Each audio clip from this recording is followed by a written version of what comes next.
রথ দেখে বাড়ি যাওয়ার পথে গাড়ি দুর্ঘটনায় আহত বেশ কয়েকজন, প্রত্যেকেই গোমতী জেলা হাসপাতালে ভর্তি। গতকাল ছিল রথযাত্রা, আর রথে যাওয়ার জন্য উদয়পুর মহকুমার ধ্বজনগর এলাকার রাধারানী আশ্রমে এসেছিলেন বহু লোকজন।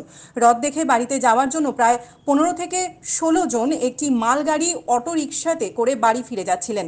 উদয়পুর ধ্বজনগর কলেজের টিলা এলাকায় গাড়িটি হঠাৎই উল্টে যায়, আর এতে করে গাড়িটিতে থাকা প্রায় 15 থেকে 16 জন আহত হয়েছেন, আর গাড়িতে থাকা 5 থেকে 6 জন শিশুও ছিল। সঙ্গে সঙ্গে আহতদের নিয়ে যাওয়া হয় গোমতী জেলা হাসপাতালে। কর্তব্যরত চিকিৎসক তাদের সুস্থ করে তোলার জন্য চেষ্টা চালাচ্ছেন। এর মধ্যে শিশুদের আঘাত গুরুতর না বলে জানান চিকিৎসক। বাকিদের সিটি স্ক্যান করা হয়েছে। বর্তমানে বেশ কয়েকজন গোমতী জেলা হাসপাতালে চিকিৎসাধীন রয়েছেন। স্যার, এই দুর্ঘটনা কিভাবে হয়েছে বা কতজন এখন পর্যন্ত আহত হয়েছে, হাসপাতালে এসে চিকিৎসা নিচ্ছে?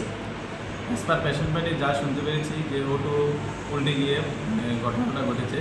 তো এখন অবধি কাউন্ট যেটুকু করেছি যে 15 থেকে 16 জনের মতন আহত হয়েছে। তাদের কেউ মাথাতে লেগেছে, কেউ পায়ে লেগেছে, কেউ শোল্ডারে লেগেছে। তো সবাইকে সিটি স্ক্যানের জন্য, কাউকে এক্সরের জন্য পাঠিয়েছি। আর যাদের কনজারভেটিভ দেওয়া ট্রিটমেন্ট সব কিছু দিয়ে দিচ্ছে। এখন ওরা এক্সরে আর সিটি স্ক্যান করে আসুন, দেখি কী করি। অধিকাংশ দেখা যাচ্ছে শিশু এবং বাচ্চা ছিল। 5 থেকে 6 জনের মতন ছিল শিশু।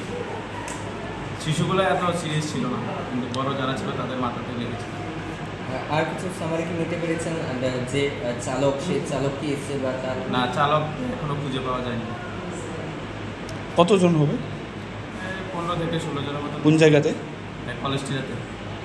এক অটোতেই নাকি? এক অটোতেই ছিল। আমি মালবাহী ক্যান্টার ছিল। ঠিক আছে, ধন্যবাদ। ব্যুরো রিপোর্ট, হাল্লা বল।